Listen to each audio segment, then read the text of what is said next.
एक मित्र ने कहा, आप स्वयं को क्या समझते हैं?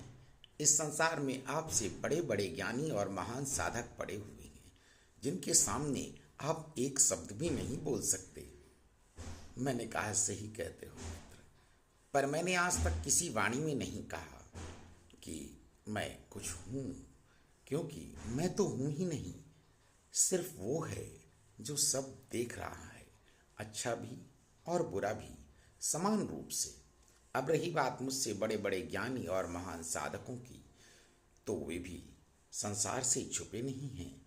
सब दूसरों की कही गई और लिखी गई पुस्तकों को तोड़ मरोड़ कर नए नए रूप में संसार के सामने लाई जाती हैं। वही ज्ञान, वही साधना जो हजारों लाखों वर्ष पूर्व किसी ने की, उन्हीं का वर्णन मात्र है, कोई ज्ञान नहीं।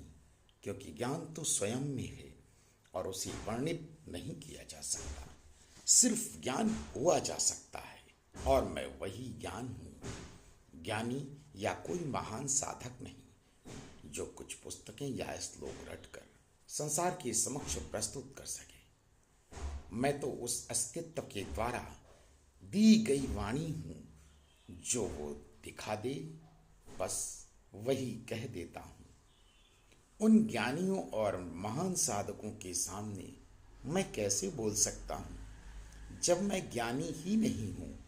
अब रही बात पुस्तकें लिखने की, तो वह तो हर व्यक्ति अपने अपने ज्ञान के आधार पर लिखता है।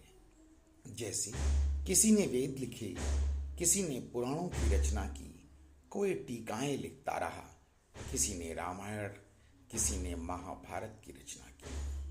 भगवान श्री कृष्ण ने कर्म के आधार पर गीता का उपदेश दिया। आज मैं अकर्मक गीता लिख रहा हूँ। पर ये महान ज्ञानी और साधक उन्हें पढ़कर और रटकर कब ज्ञानी बन जाते हैं, ये नहीं समझ पाया। शब्द तो वही है, वही एक, बस रूप बदल जाते हैं। राधे राधे, नमो